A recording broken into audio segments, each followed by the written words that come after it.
আজকে কোর্ট কেসে কি ঘটলো? আমিনা খাতুনের যে দুটি কেস ছিল, কেস নাম্বার 300 এবং 295 এবং 303 মিলে যে কেসটি রয়েছে, সেই কেসগুলির সরাসরি আপডেট তোমাদের ভিডিওর মাধ্যমে দেবো। তোমাদের ভীষণ খুশির খবর রয়েছে, সেই খবরটি বলবো। খুবই ছোট্ট একটি ভিডিও হবে। তো অ্যাজ ইউজুয়াল তুমি যদি আমার ইউটিউব চ্যানেল নতুন হয়ে থাকো, চ্যানেলটিকে সাবস্ক্রাইব করো, বেল আইকনটি প্রেস করো। তোমরা যারা এই রেজাল্টের জন্য অপেক্ষা করছো, তারা নিশ্চয়ই অনেকটা ধাপ পেরিয়ে খেয়েছো। তোমাদের কারো সফলতার স্বপ্ন পূরণ হবে, কারো জীবনের অনেক আশা পূরণ হবে, কেউ হয়তো হতাশায় ফিরে আসবে। তবুও একবার হেরে গেলে ছেড়ে দেওয়া যাবে না, বারবার লক্ষ্য করতে হবে। তো তার আগে বলবো, আমাদের একটি আবাসিক কোচিং সেন্টার রয়েছে নদিয়ার করিমপুরে। সেখানে থাকা, খাওয়া, পড়াশোনা এবং ডিজিটাল বোর্ড থেকে শুরু করে অত্যাধুনিক পরিষেবা এখানে দেওয়া হয়। তুমি যদি আসতে চাও, এই নম্বরে ফোন করো। আজকে ঠিক কী ঘটলো? আমাদের পিআরবি তরফ থেকে যিনি কল্যাণ বন্দ্যোপাধ্যায় ছিলেন, তিনি বললেন, পরিষ্কারভাবে বললেন, পিএমটি পেটের জন্য যদি অভিযোগ থাকে, সেই দিনই কিন্তু তোমাদেরকে লিপিবদ্ধ করতে হবে। এবং হাইটের কেসটা বারবার মাপা হলেও মাপতে হতে পারে। একটা বলা হচ্ছে যে একই মেশিনে যারা পাস করেছে তাদেরও হাইট মাপা হয়েছে, যারা ফেল করেছে তাদের হাইটও মাপা হয়েছে। তাহলে মেশিনের গণ্ডগোল নেই, এই বিষয়ে পরিষ্কার।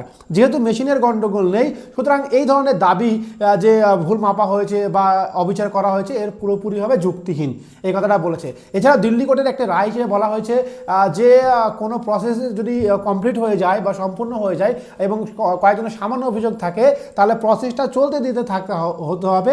প্রসেসের উপরে কোনো ধরনের কোনো অ্যাকশন নেওয়া যাবে না। এই ধরনের বিষয়গুলি কিন্তু বলেছে।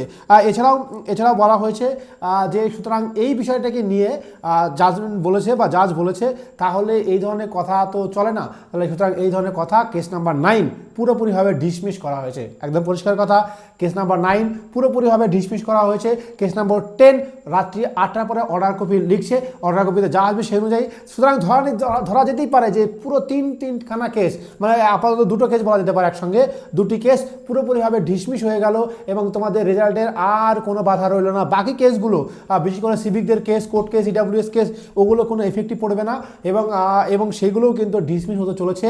বাকি বিভিন্ন ধরনের খবর রাত্রি 8টার পরে এক্স্যাক্ট খবর তোমাদেরকে দিয়ে দেবো। তবে তুমি নিশ্চিত হতে পারো, তোমাদের জন্য ভীষণ সুখবর। একেবারে ভোটের পরে যেমন কেপিএসআই রেজাল্ট দিতে চলেছে 100%, ঠিক তেমনভাবে ডাব্লিউপি রেজাল্ট কিন্তু আসতে চলেছে। আরও বিস্তারিত আমরা জানবো অর্ডার কপি হাতে এলে রাত্রি 8টার পরে ভিডিওর মাধ্যমে জানতে পেরে যাবে। আর একটা কথা বলবো, ভিডিওটি আবার শেয়ার করে দাও, লাইক কমেন্ট শেয়ার করতে ভুলো না। তবে তোমরা যারা আবাসিক কোচিং আসতে চাও, বিশেষ করে জিডির জন্য, ডাব্লিউবির জন্য এবং কেপির জন্য, ব্যাচ অলরেডি আমাদের শুরু হয়ে গেছে। যারা এই নম্বরে ফোন করো, পুরোপুরি ফ্রি, থাকা, খাওয়া, পড়াশোনা পুরোপুরি ফ্রি, অত্যাধুনিক থাকার জায়গা, রুমগুলি কেমন, কোথায়, কী অবস্থা, অন্যান্য ভিডিও অনেক রয়েছে, সেই ভিডিওগুলি দেখো এবং তুমি কিন্তু বুঝতে পারবে। আজকে ছোট্ট ভিডিও এই পর্যন্তই। পরবর্তী ভিডিওতে আবার দেখা হচ্ছে। জয় হিন্দ দোস্ত।